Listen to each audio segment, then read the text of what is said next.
Good morning, America. I came out to my office here this morning to do a little work. Found it to be especially beautiful and tranquil. So I thought I'd share a little bit of this with you. There's the steers that just got moved to their new pasture. We move them every day. We practice managed rotational grazing, intensive managed rotational grazing. So every single day these guys get new pasture. The water tank comes along with them. And what can I say? I mean, take a look at this. Does your office look like this?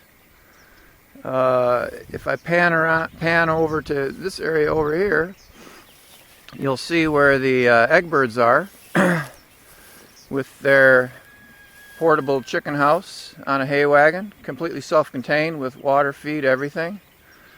They're having a great time out here, eating grass, organic feed, and bugs, which if they eat bugs and worms and stuff, they don't need that synthetic methionine, which is even in organic feed, because they can get it from all of the critters that they eat.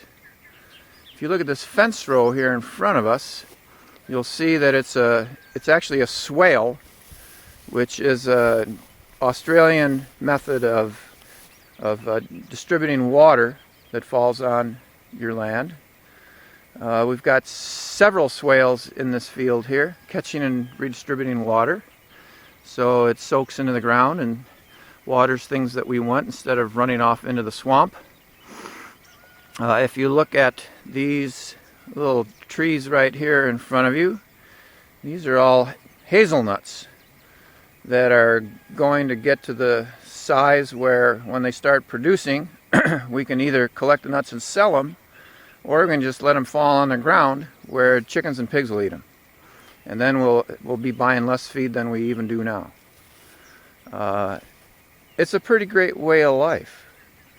I think if more people were doing this in rural America, they'd be less discontent, they would be healthier, because they'd be getting better nutrition from the food they're raising for themselves and for sale. I mean, we eat the best food that can possibly be eaten up here. Between the animals and a 2-acre organic garden that we have, we also do maple syrup. And we get plenty of exercise, moving these pens around, walking out to the animals. Here's the current batch of chickens. These are meat birds. These are not going to be laying eggs. They're going to be in the freezer, and we move them every day too, and feed them. They're just happy as can be.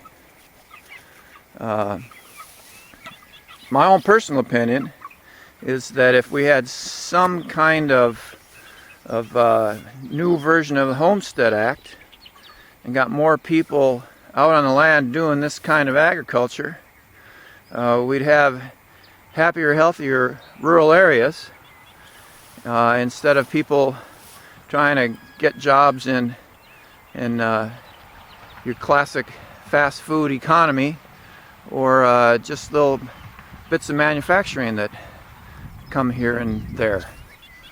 I think we need to be giving people like 100 acres and a Kubota.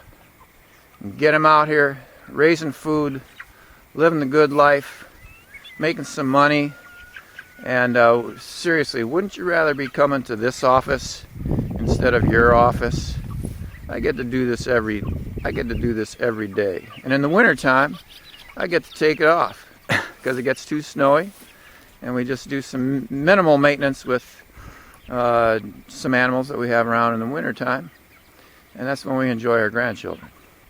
So I had to come out here. Actually, I had to go back to the house, get my camera, and come back out here and show you all this, because seriously, this was an especially beautiful morning, and still is. And I'm going to be off to do a little substitute teaching here in a couple hours. It's something I've been doing over the years. So yeah, it's a great life. It's a great place. I wish you were here, and you really do wish you were here too. That's it today from northern Wisconsin. Have a nice day.